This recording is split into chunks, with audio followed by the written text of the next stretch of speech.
mati semua. Dan saya percaya kita semua yang hadir malam ini, kita adalah orang-orang yang hidup. Haleluya.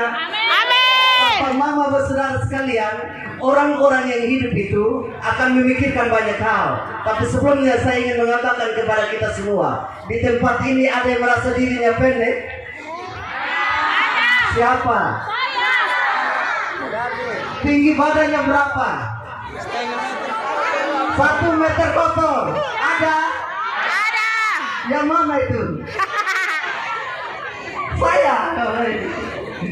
Bagaimana kalau saudara merasa ada orang yang 1 meter kotor pun pi. Tiba-tiba ada orang yang tinggi pun pi. Dia lewat. Saudara lihat dia, saudara bilang apa? Jangankan bilang apa, langsung bilang pun tinggi amele. Tapi saya mau kasih tahu, pendek itu sebenarnya sebutan. Karena pendek itu dia arti singkat, sonde panjang. Jadi sebenarnya Bapak Mama bersaudara, kadang-kadang kita tidak hanya mengalami pendek secara tubuh, tapi juga kita mengalami pendek secara pikiran, pendek secara emosi, pendek secara perasaan, dan pendek secara sosial. Orang-orang yang badannya pendek itu biasa, tapi yang lebih luar biasa adalah supendek, tapi pikirannya pendek.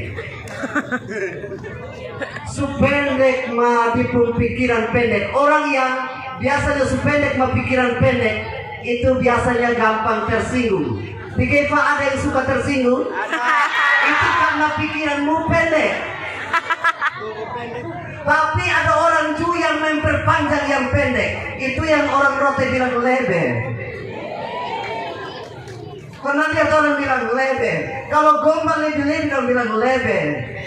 Kalau jalan lebih-lebih dia bilang lebar. Kalau bahot yang lebih-lebih dia bilang. Ada orang di sini yang suka lebih-lebih. Yang mana itu? Ya, tapi saya mau kasih tahu bahwa pikiran tentang pendek itu sebenarnya kembali kepada orangnya. Kitalah yang membuat kita berpikir sebagaimana kita ada. Kita adalah orbitan dari pikiran kita. Siapa kita tergantung dari pikiran kita. Bagaimana engkau berpikir, itulah saudara. Dan karena itu Bapak Mama bersaudara, saya mengajak kita untuk melihat tema kita yang disodorkan di media-media. Komunitas yang transformatif. Transformatif itu di pembahasan sederhananya bila begini, mutasi. Transformasi itu sebenarnya adalah mutasi. Karena itu Roma 12 ayat 2 berubah.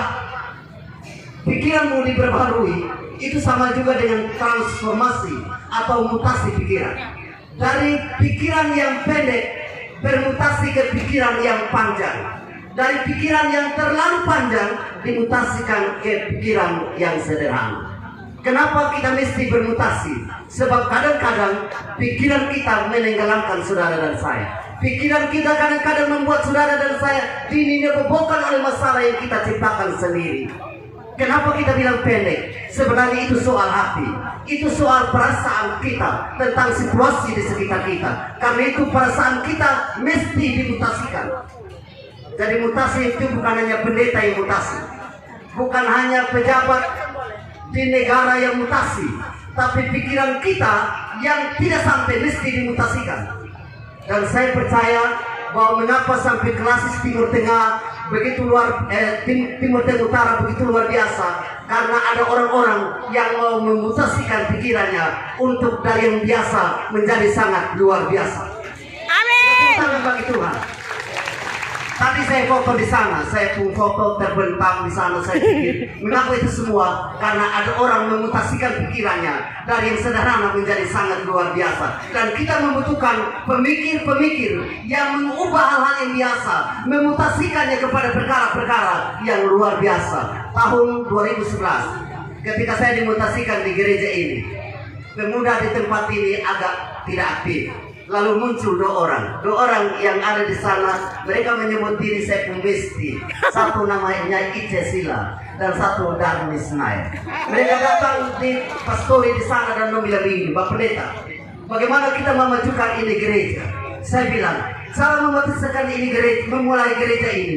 Pemuda ini supaya hidup, mulailah dari kakak berdua. Dan sejak dari mereka berdua itu, kemudian berkembang, bergabung bersama Bapak Martin Bandi. Kemudian ada ide tentang membuat pohon terang di gereja ini. Saya tidak tahu itu pohon terang masih ada sampai sekarang atau tidak. Masih ada. Selalu ada lomba pohon terang, dimulai dari 2 orang yang memutuskan pikirannya dari yang tidak aktif menjadi aktif. Jadi saya kasih tahu, gereja aktif tergantung dari apakah di situ ada pemuda yang mau mengaktifkan keadaan itu atau tidak. Gereja mati tergantung dari pemuda di situ mau mati atau tidak. Dan klasis ini, ketika saya sampai di sini, saya melihat klasis ini hidup. Oleh karena apa? Ada orang-orang yang luar biasa yang Tuhan persiapkan di daerah ini. Ada yang hebat, yang luar biasa, yang punya pikiran brilian, diikuti dengan mereka yang menerjemahkan konsep. Dan akhirnya apa? Dari membersihkan pikiran dari yang sederhana menuju kenapa kita berdiri di sini, mengapa kita ada di sini. Kita tengah menyaksikan ternyata orang yang siap memutasikan pikirannya dari yang sederhana, dia akan melihat hal-hal yang besar. Celakanya kalau ada gereja yang tidak siap memutasikan pikirannya, dia hanya berpikir tentang yang dulu-dulu. Itu yang namanya old paradigm, cara berpikir yang lama. Dia tidak mau supaya hidupnya diperhadapkan dengan new paradigm, cara berpikir yang baru. Karena itu dia sulit mengalami pemutasian berpikir. Hari ini saya mengajak kepada kita semua, entah saudara adalah orang tua, entah saudara adalah pemuda, saudara dari gereja manapun, saya punya pesan untuk engkau. Selagi pikiranmu belum dimutasikan dari hal yang sederhana menuju hal luar biasa, gerejamu biasa-biasa saja. Dan saya percaya kenapa kelas ini begitu luar biasa, karena ada orang yang siap untuk bikin dia punya pikiran bermutasi dari hal-hal yang sederhana menuju hal-hal yang luar biasa. Kenapa? Karena Allah kita adalah Allah yang luar biasa. Amin. Itu sebabnya Bapak Mama bersaudara sekalian, gereja kalau mau hidup di tengah ancaman yang luar biasa ini, syaratnya sederhana, transformasi. Tapi transformasi di bahasa sederhananya adalah mutasikan pola berpikir. Itu pertama. Yang kedua, setelah semua peristiwa itu terjadi, saya mulai belajar satu hal, bahwa mutasi cara berpikir akan terjadi kalau kita memperhatikan bahwa ternyata ada prestasi kelompok, tapi juga ada prestasi pribadi. Ada kebanggaan kelompok, tapi juga ada kebanggaan pribadi. Ada keheranan kelompok, tapi juga ada keheranan pribadi. Coba kita melihat bacaan kita mengatakan bahwa ada banyak orang berkerumun di sekitar Yesus. Itu keheranan kelompok. Banyak orang ada di sekitar Yesus, mereka berbondong-bondong di sekitar Yesus. Itu kebanggaan kelompok. Tapi ketika Sakeus mulai memilih untuk mengambil jalan lain, dia mengerti secara kelompok kita mempunyai prestasi, secara kelompok kita mempunyai kualitas, secara kelompok kita memiliki kemajuan. Tetapi secara pribadi saya harus menunjukkan kualitas saya. Secara pribadi saya harus menunjukkan mutu saya. Ini mau mengatakan begini, kelas Timur Tengah Utara secara kelompok luar biasa. Tapi saya ingin mengatakan bahwa gerejamu secara pribadi harus luar biasa. Lebih luas, lebih dalam lagi. Keluargamu secara pribadi harus luar biasa. Tapi lebih kecil lagi, dirimu pribadi harus lebih luar biasa. Ada banyak orang memperjuangkan kelompok mereka luar biasa, tapi pribadi mereka tidak luar biasa. Dan karena itu hari ini saya mau kasih tahu bahwa Sakeus, dia berada di kerumunan orang dan banyak orang luar biasa pada waktu itu. Tapi dia berpikir bahwa ternyata tidak dibutuhkan saja orang-orang yang luar biasa, kelompok-kelompok yang luar biasa. Yang dibutuhkan adalah pribadi-pribadi yang luar biasa. Dan saya mau kasih tahu buat mama saudara, kalau engkau luar biasa, saya pastikan bahwa engkau berada dari kelompok yang luar biasa. Kalau kelompokmu luar biasa, pastikan pribadi luar biasa. Sebab begini, ada pemuda, kelompok pemuda yang luar biasa, tapi pemuda ini sampai di depan gereja dia tidak luar biasa. Bahkan sampai di depan rumah dia tidak luar biasa. Hari ini saya mau kasih tahu, kejar keberhasilan kelompok, tapi jangan lupa kejar keberhasilan pribadi. Amin. Kejar keberhasilan umum di Timur Tengah Utara, tapi juga pastikan kualitasmu secara pribadi. Kita jangan membuat seolah-olah kualitas umum menutupi sepung kebodohan. Tapi kita mesti berkata bahwa Orang telah mengenal saya punya kelompok sebagai orang yang berkualitas. Saya harus mempunyai pribadi yang berkualitas yang berbeda dengan orang-orang lain. Itu yang kedua. Yang ketiga, Bapak Mama, transformasi adalah orang-orang yang rindu mendengar Yesus mengajak untuk pulang rumah. Kenapa? Karena hidup di luar rumah membuat kita menjadi liar. Sakeus ini, Bapak Mama, bersaudara, dia orang yang kaya, pemungut cukai. Dia tiap hari bergaul dengan orang-orang yang punya hobi yang sama. Dia jarang kembali ke rumah. Dia hanya melaksanakan tugas kedinasan. Dan akhirnya kami itu dia jarang pulang. Dan Yesus bertemu dengan dia dan berkata begini, kau mesti pulang.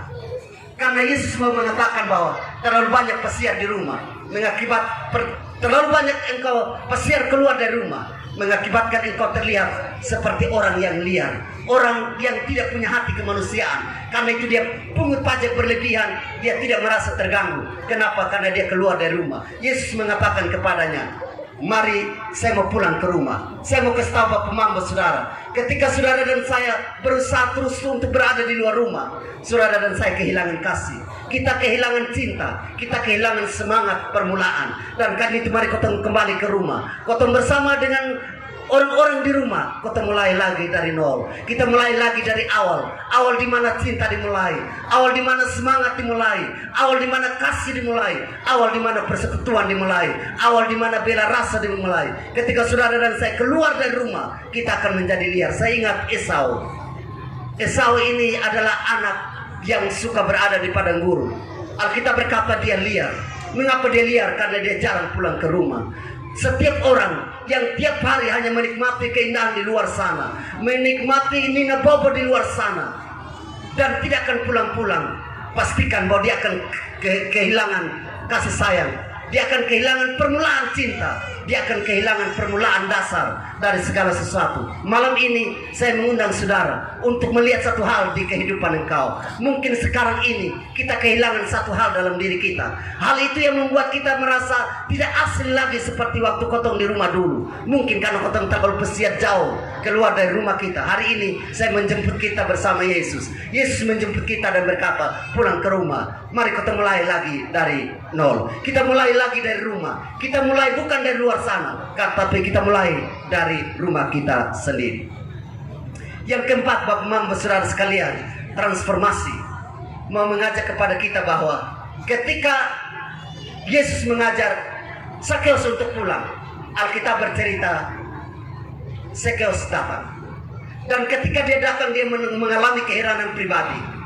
Dia berkata bahwa apapun yang saya miliki, akibat dari saya merampas milik orang lain, saya akan kembalikan kepada mereka.